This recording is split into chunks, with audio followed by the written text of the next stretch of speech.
to the person. Notice this. A vision or auditory event which reveals something otherwise unknown. That's what a vision is. Visions and dreams are closely related in the ancient Near East in general. Including the biblical tradition, they were an accepted means of communication and revelation. Throughout the history of Israel and the early Christian church, vision occurs throughout the Old Testament in the Torah, the prophets, and the writings. You know the Hebrew for that, isn't it? The Torah, the Nachabim, and the Ketuvim. Okay? Though less frequent in the New Testament, they were important in Acts and in Revelation. Visions are related to, yet distinct from, other revelatory phenomena, such as theophanies, angelophanies. You've heard of angelophanies? That's a new one for you. That's the manifestation of angels. In these, the emphasis is usually on the message conveyed or the secret revealed, rather than the image as in the vision. So let us look at vision classified. Vision may be classified in the following categories: visions of the deity or the divine council, as in Exodus 24, verses 9 and 11.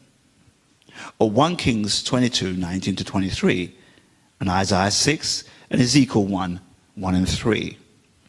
Revelation 4, 2 and 11, visions of scenes or events that require no interpretation, such as 1 Kings 22,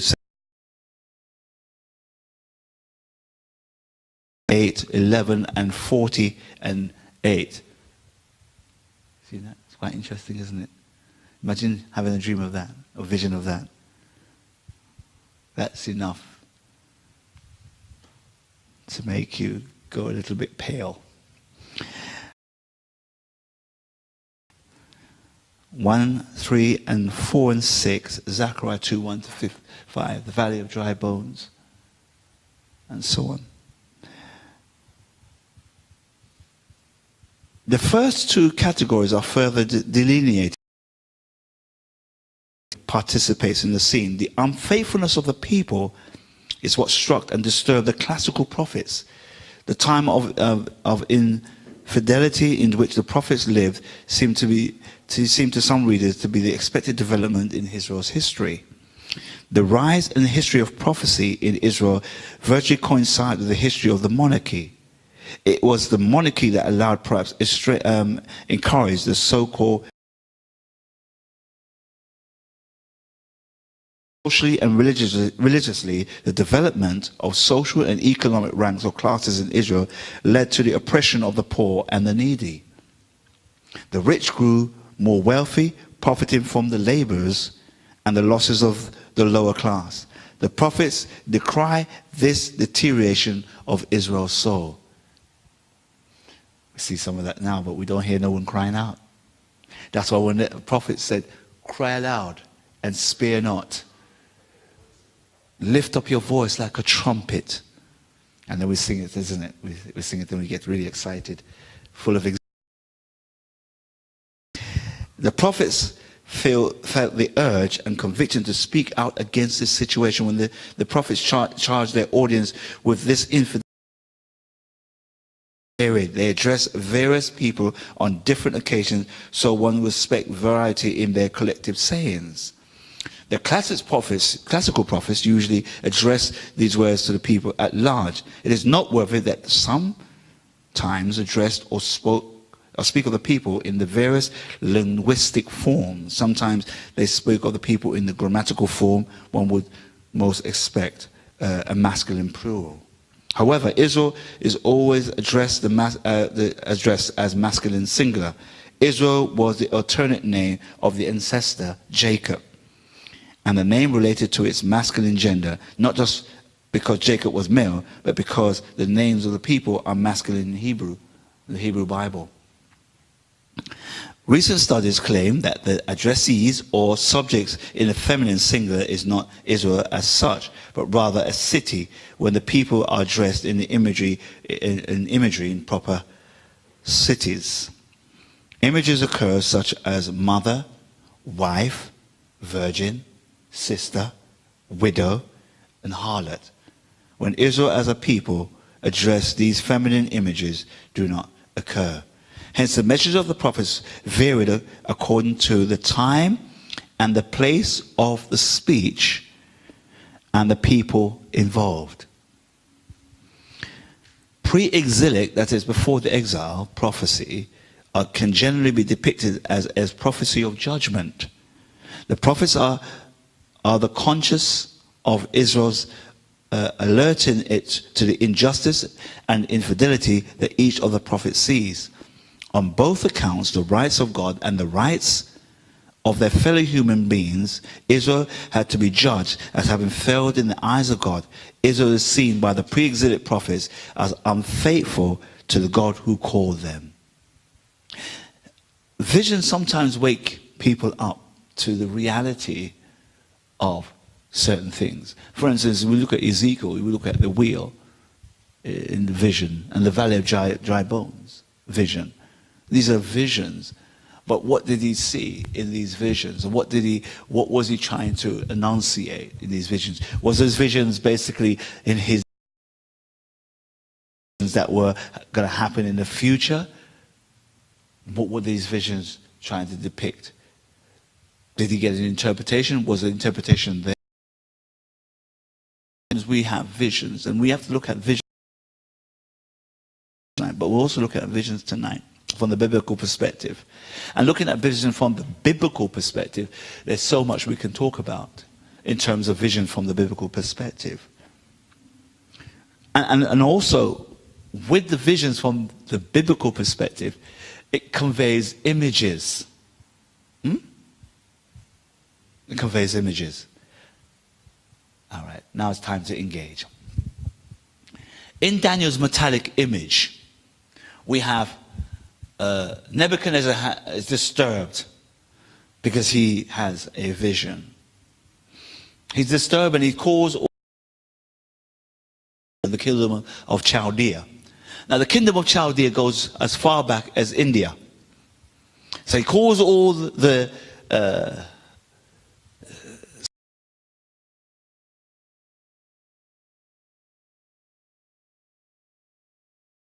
little men from within the kingdom of Babylon to try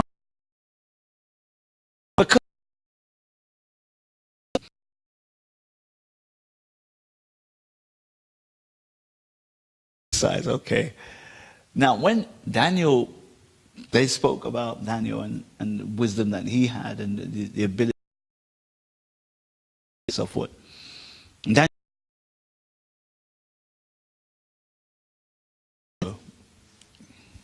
the head of gold, O king, live forever.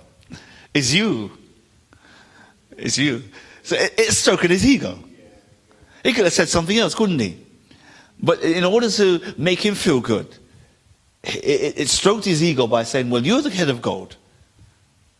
You're the man. But there's going to be a kingdom that's going to come after you that's going to knock off your gold, and that's going to be the silver. But there's going to be another kingdom that's going to be mixed with iron with clay. But also there's going to be a stone that's going to come, and it's not going to be carved out from anything, but it's going to roll, and as it rolls, it picks up mass. And as it picks up mass, it's going to pulverize the 10 toes at the bottom of the kingdom. And so he begins to engage King Nebuchadnezzar on just 2-3 of the kingdoms. He doesn't tell him about the others and about this big stone that's rolling down. We've mixed up the scriptures sometimes, and we use Mother Gravestone, got to move, and stone. No, it's not. And so this stone it picks up so much mass, and until it becomes such a great stone that it pulverizes. It doesn't just smash it; it completely decimates it. You know, and so you know, if you go in the history of the Jews do not see The Jews do not see Daniel as a prophetic book. They see it as a historical book. So looking at Daniel's visions, they don't see it as something that is yet to a future event. They see it as events that's already happened in times of what we call the Maccabean period, and during the time of Antipas.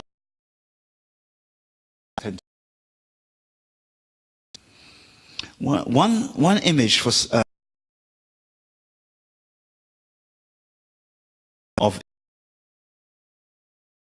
the end of in Hosea 11 verse 1. The shepherd in Ezekiel 34. Yes, yes. And this is what I was talking about. This, yes.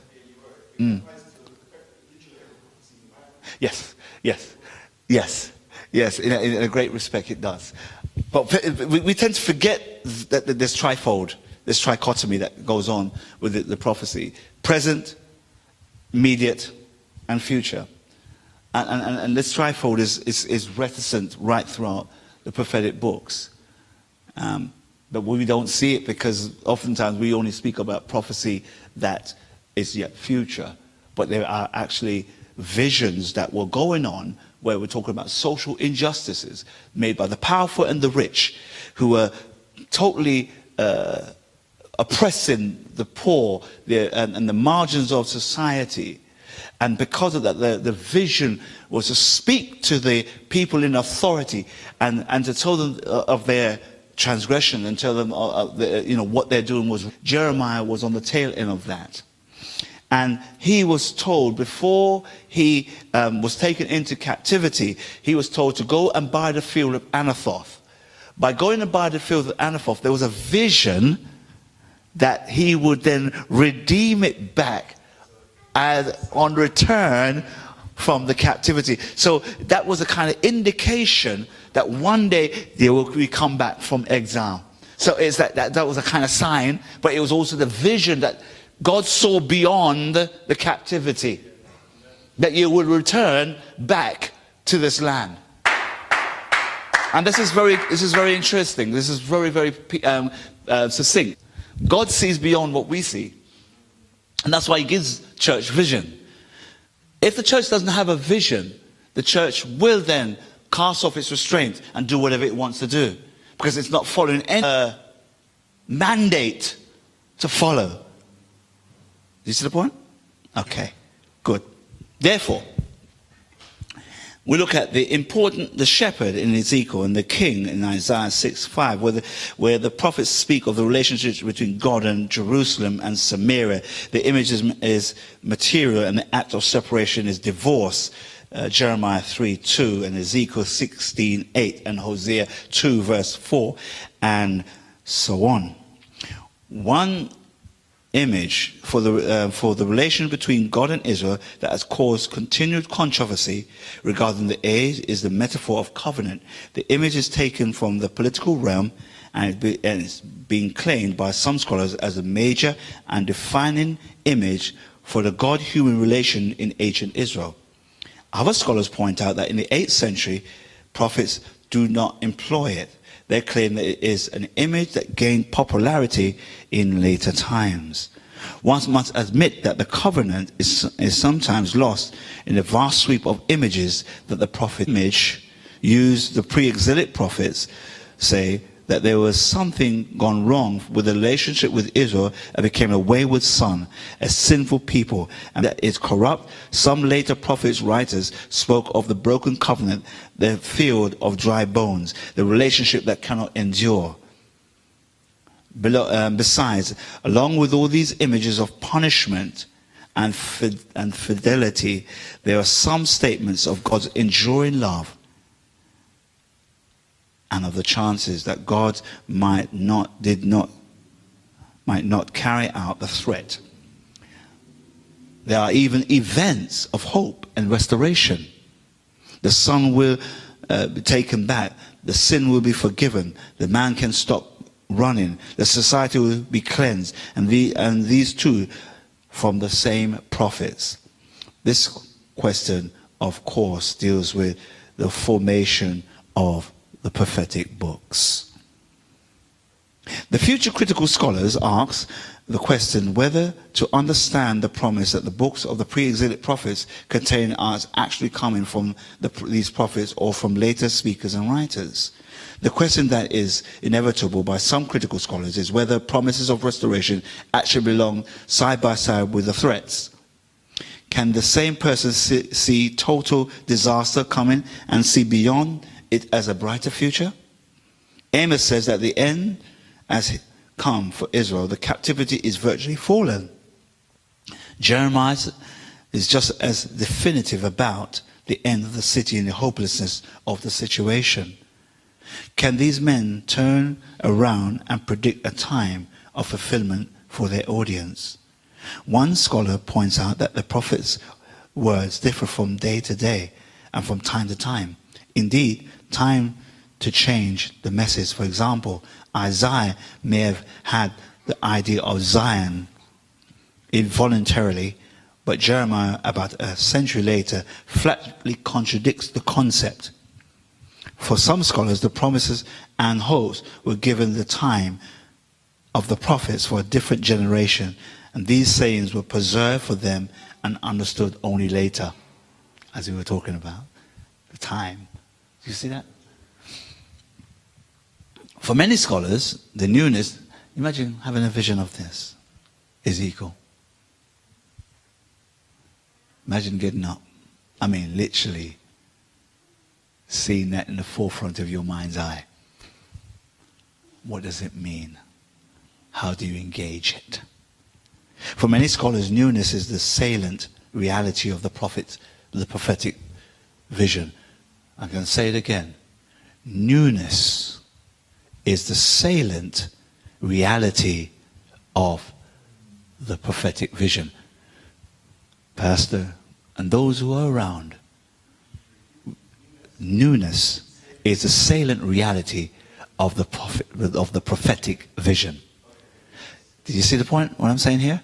In other words, if there is no newness in the vision, then obviously the people will cast off the strength. Obviously the people will perish. There's got to be some vision that you're going to have to fulfill it. You've got to walk in it. It's going to be materialized. So, here's some questions for engagement. What does this image mean? What was going on in Ezekiel's mind? That's what you have to think about. Because, as I said before and earlier, many scholars refer this to the four Gospels. They see the lion as being John, Matthew being the human face, Luke being the ox, and Mark being the eagle. Yeah, they talk about Ezekiel 1 deals with the wheel, but you also have this four face image of the one has a human face, one has a face like an ox, and so on. And you have this avatar going on in Ezekiel's writing, and you're wondering, what is going on in his mind? What is Ezekiel thinking about? Yeah. Yes. Yes.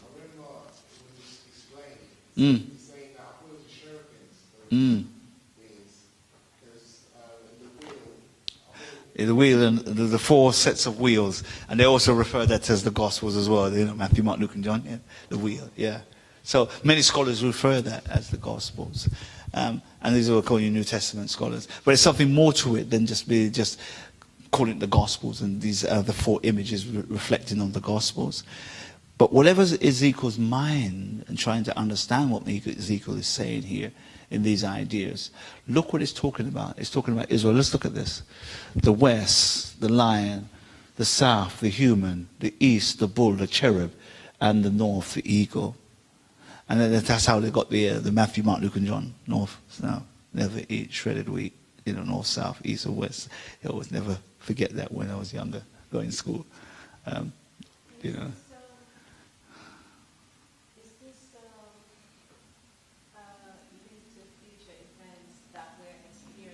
Okay.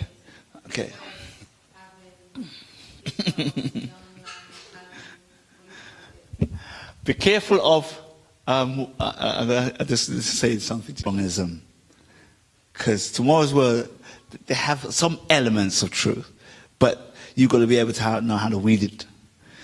The 4 points, there's 4 points, is the 4 points of the tabernacle. It's the 4 points of the tabernacle.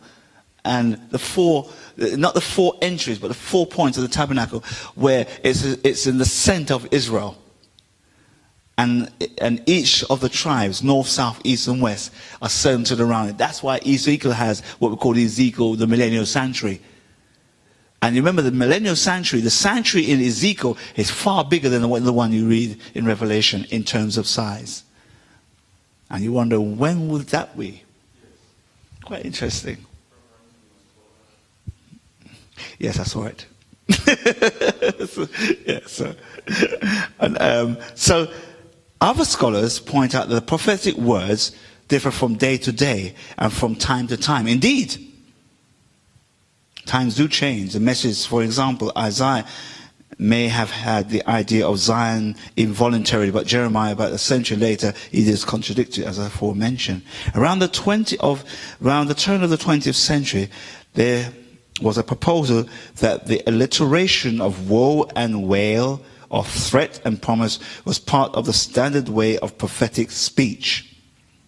Certain scholars, especially those who stress the oral transmission of the prophetic saying, repeated this solution to the phenomenon of seeing contradictions. For many scholars, newness is a salient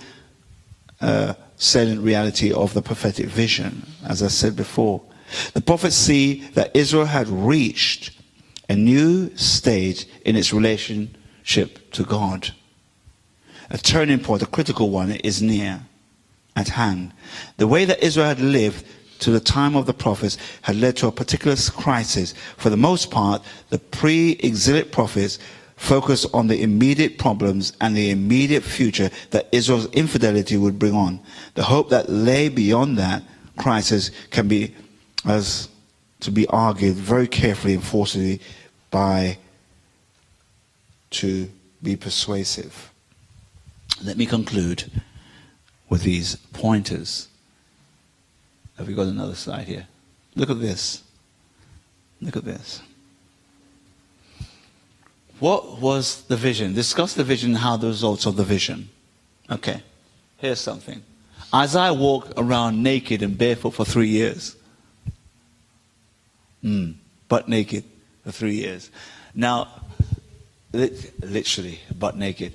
Now, in Jamaica, thank you very much. In Jamaica culture, we would assign him to Ward 21 or Bellevue as a patient.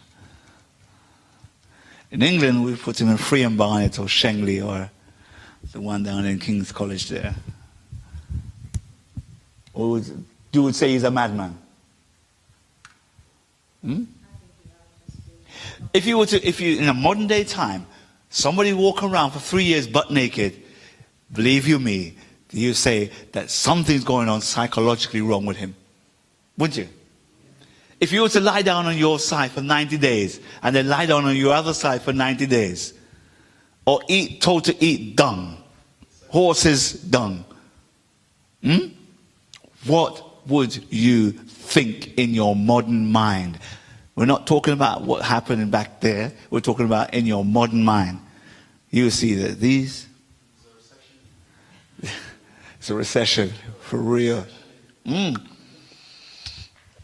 Definitely you would section that person. But let me just point out this, and it's very important. Micah barely prophesied naked and barefoot to emphasize how devastating God's punishment on Judah and Israel will be in chapter 1. And then in chapter 20, is a sign of Ethiopian Cush, that the people will be dragged off naked and barefoot by the Assyrians. And that's what we call an unspoken performance. Did you know we're talking about performance? And I love to talk about, because I love performance and art. I love art. And reading the scriptures, and we always talk about this in our Bible study, about reading the scriptures and making the scriptures become alive. In other words, these are not just written texts that you're just reading, black and white texts. These are living, actual people. But we need to put life on these people so that they come to life. In other words, you've got to be able to now to memorize like you're memorizing script. And when they are speaking of the woes and so on, and they're prophesying, I'm not asking anyone to perform a butt-naked performance in church. As they start calling 999 and say, go section this brother under His Majesty's government. But we are saying that these were performances that were conducted, yes. Well, it is. It's another... Yeah, Ethiopian Kush. Well, Ethiopian Kush is, well, you see, you know English, and we all know what the word and we talked about and. And is a linking word, it's a connective. Yeah, yeah. Somebody said, what's the capital of Kingston? People say Kingston. You know, they don't say Kingston, St. Andrews. No, it's not. It's Kingston. You see. You know, they, like for instance, New York, when you're writing a letter, it's New York. It's not just New York, it's New York. It's quite interesting. They use that superlative all the time. But these prophecies, and they perform the prophecy rather than said it. So you have unspoken. Yeah, quite interesting. So let's look further and see what we can do with this. Okay. Explain prophetic vision for your church. How can I help to make the vision real? What tool do I need to push the vision further? That's good, isn't it? How do I take the tools to make the vision go forward? How do I make visions become real? How can I help to make the vision real? How can I help to make it practical and meaningful in the context of of where we live?